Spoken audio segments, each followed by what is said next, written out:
Hi students, greeting from my side.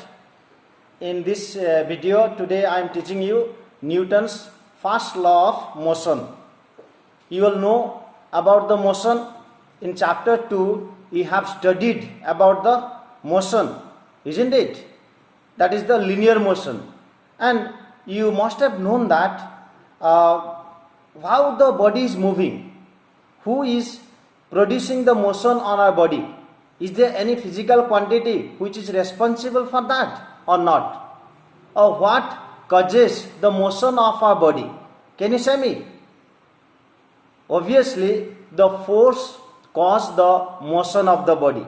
If the force is applied on a stationary body, then the body will be coming into motion. Now see, I have kept some objects in front of you just to do little experiment with you. See, this is one object over here is present. Now this object is in the state of rest. Is it moving now? It is not moving.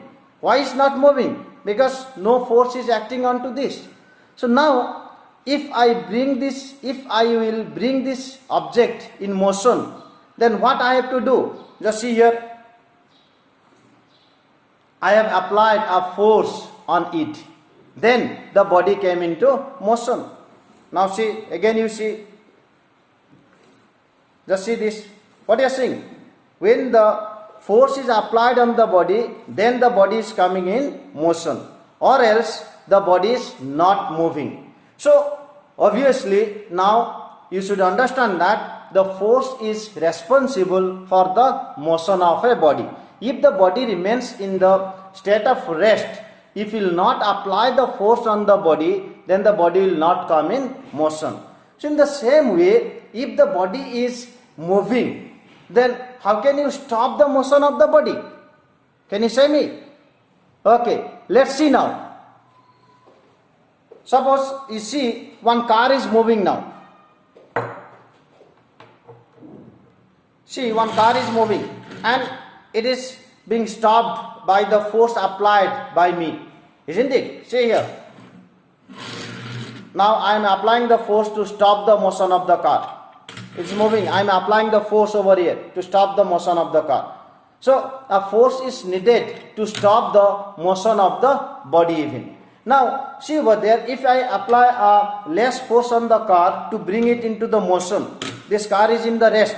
Now I will bring the car into motion. I am applying a force and after some time it is stopped. Why it is stopped?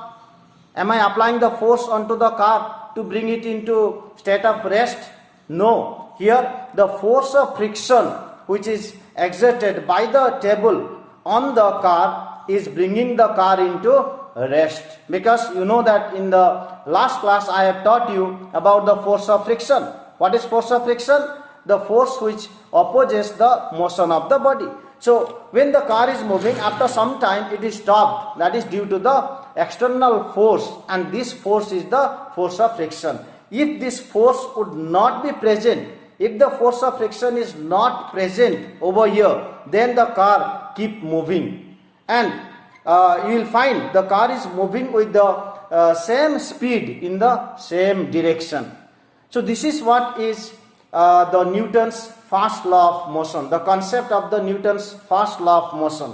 Now it is observed that when a body is in the state of rest, it will remain in the same state of rest if one force is not acting onto the body. And on the other hand, if the body is in motion, it will remain in the same state of motion if a force is not acting on it. And this is observed by the scientist Galileo. Then the Galileo observed that if a body is in the state of rest, it is in the rest, and if the body is in the state of motion, it is in motion. Then Newton put forward this in the form of the law. This observation is kept in the form of a law by the Newton, which is the Newton's first law of motion. Let's see now what is the Newton's first law of motion. So it is observed that when the force is acting on a stationary body, the body comes in the motion, and if a body is moving, if we apply the force in the opposite direction of the motion of the body comes in the rest. And this is actually observed by the scientist Galileo. So according to the Galileo says that a body continues to be in the state of rest or in the state of motion unless an external force is acting on it. And has been observed that from this Galileo law, it is observed that if a body is in the state of rest, it will be in the state of rest if you will not apply any force on it. And if a body is in the state of motion, it will be in the state of motion if you will not apply any force on it. This observation is kept in the form of a law by scientist Newton, and that is known as the Newton's first law of motion.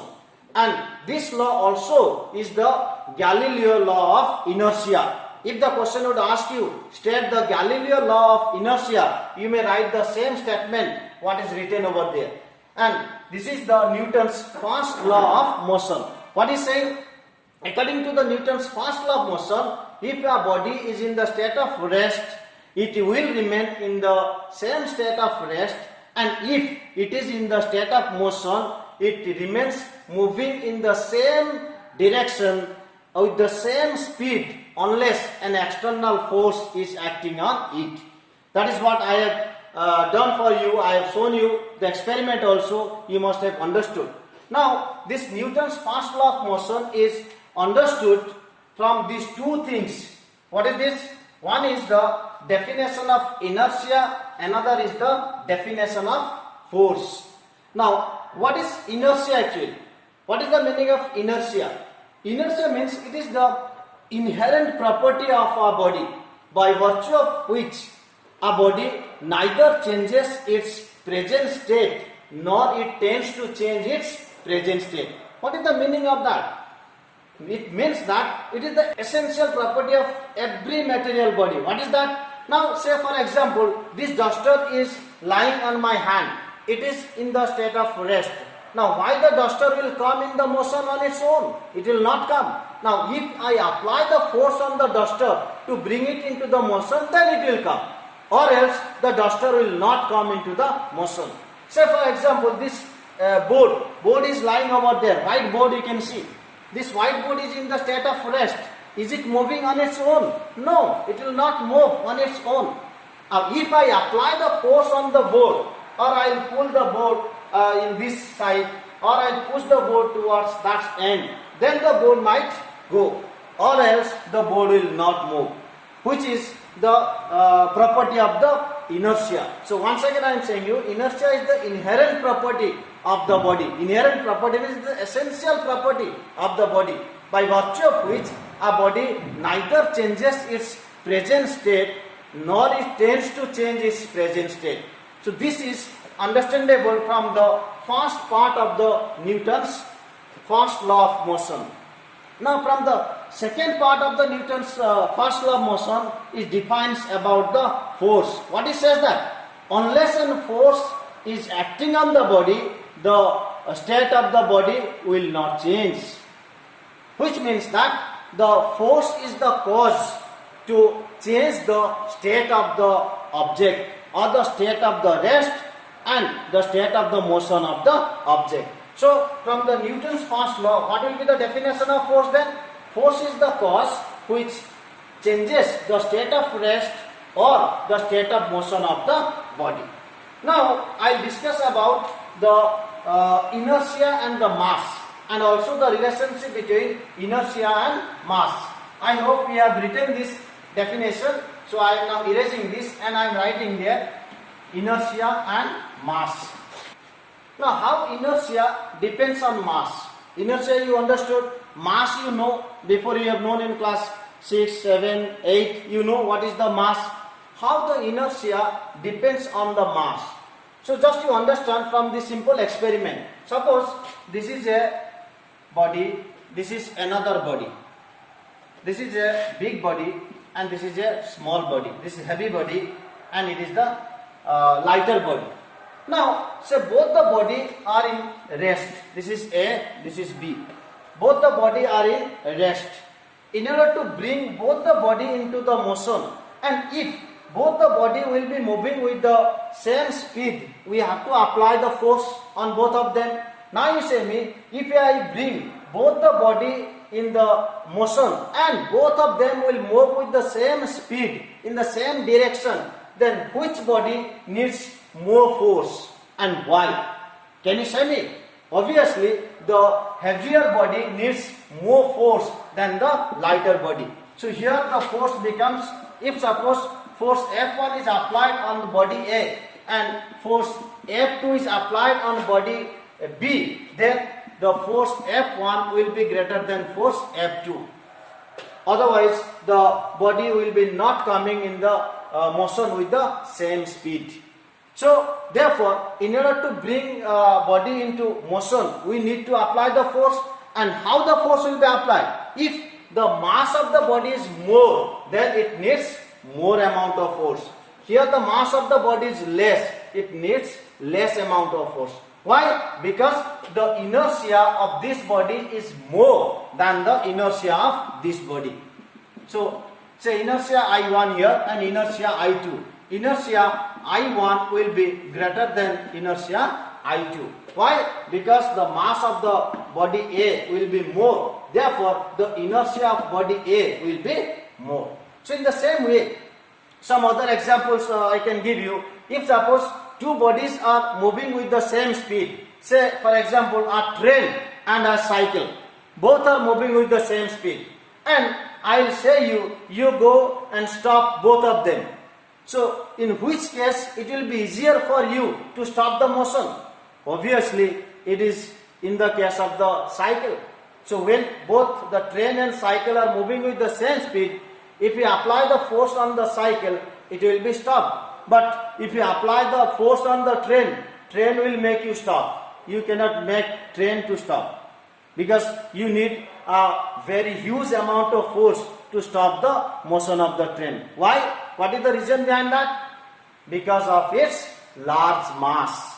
So, here also in this example, you understand that the more the mass, more would be the inertia. And therefore, more force is needed to stop the motion of the body. If you compare between this train and the cycle, the inertia of the train is more than that of the cycle. Why? Because the mass of the train is more than that of the cycle. So, from this example, we understand that the inertia of the body is directly proportional to the mass of the body. Therefore, the inertia is directly proportional to the mass of the body, which means that more would be the mass, inertia will be more. If mass of the body increases, then the inertia of the body also increases. So this all about your mass and inertia. So next I will say you the kinds of inertia. Now there are two kinds of inertia you will get. There are two types of inertia. One is inertia of rest and another is inertia of motion.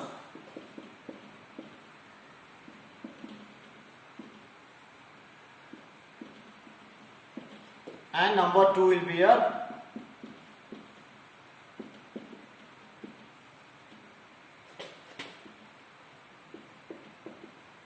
inertia of motion. So now see, what is inertia of rest? Inertia of rest means if a body is in the state of rest, it remains in the same state of rest unless an external force is acting on it. Which means that if the body is in the rest, why it will change its inertia? It will remain in the rest only. Now if you apply the force on the body, then the body comes in motion. Now there are some of the application of the inertia of rest. I am discussing those things with you. You must have known that while you are traveling in a train, suppose you are standing in a train and the train suddenly starts its motion. What happens to you? Can you say me what happens to you? When train suddenly starts the motion, then you tends to fall backward. What is the reason behind that? Can you say me? Suppose you were there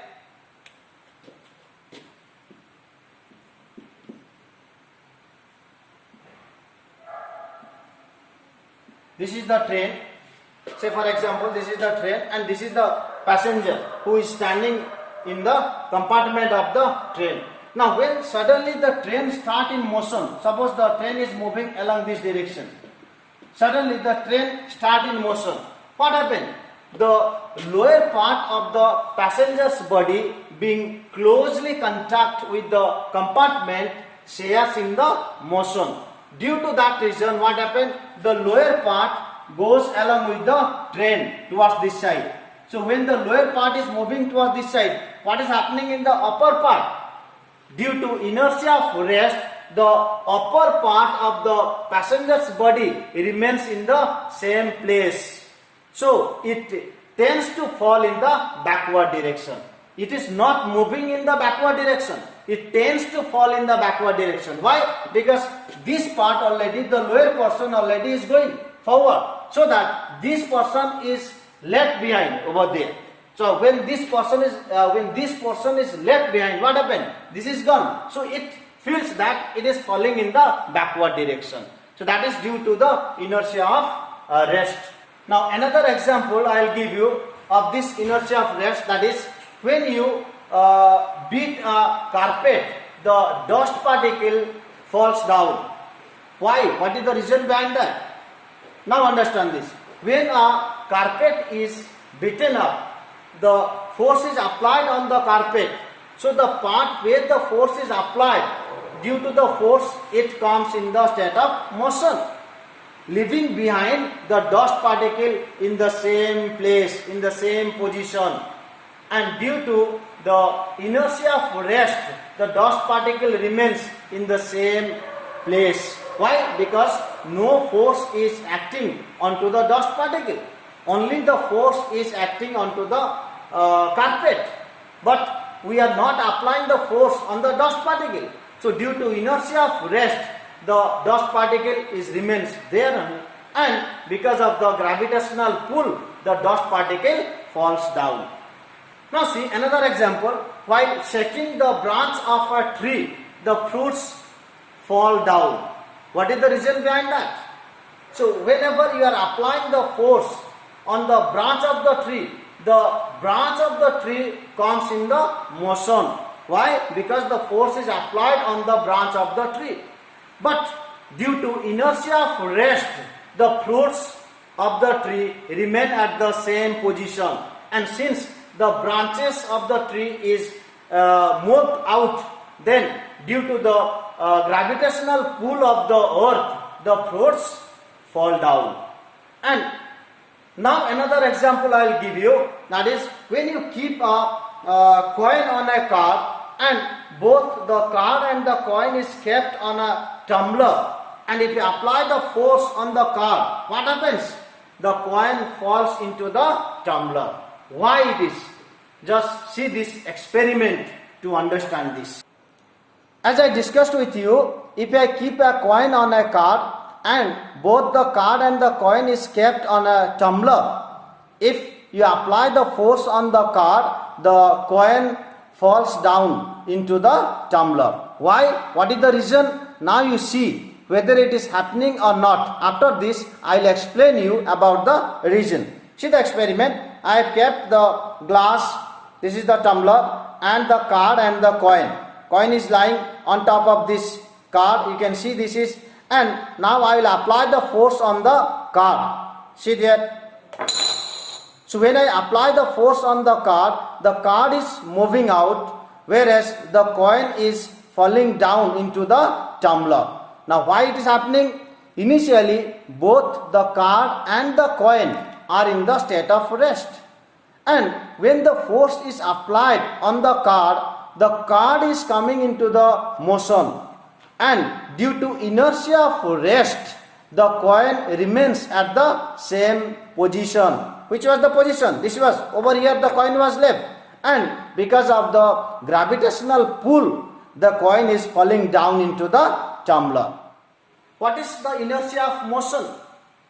If a body is in the state of motion, it remains in the same state of motion, which means that the body will keep moving with the same speed in the same direction unless an external force is acting on it.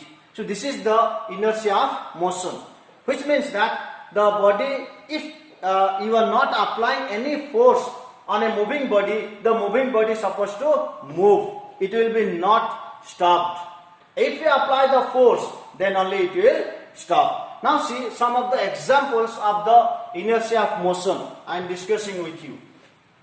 Whenever a passenger jumps out from a running train, he falls down. Why? What is the reason behind that? So when a passenger is jumping out of the moving train, initially or before he starts jumping, his body and the train are in the state of motion. As soon as he jumps out of the train, his lower part, that means his feet, is grounded and his feet come in the state of rest. But due to inertia of motion, the upper part of the passenger's body, means the head area of the passenger's body, remains in the state of motion. And because of this reason, the passenger falls down in the direction of the motion of the train. Another example is there. Whenever you throw a coin in a moving train, the coin comes back to your hand. Did you do this type of experiment in a train? So if you have not done, please do it. You see that while you are throwing the coin, and after some time the coin is coming back to your hand only. What is the reason behind that? Here what is happening? Both you and the train are in the state of motion, and the coin also was in the state of motion. All are moving with the same speed. So whenever you are throwing the coin, at that moment the speed of the coin, the thrown coin, is same as the speed of your hand, and the distance covered by both the train,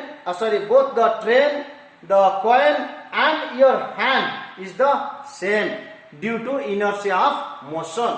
And because of this reason, the coin comes back to the hands only. So this is the reason why whenever a passenger is throwing a coin in a moving train, it comes back to the thrower's hand. And some other examples are also there from the inertia of motion and inertia of rest. You can also go through the book and see. And if you will not understand, then you may ask me in the comment section. Thank you.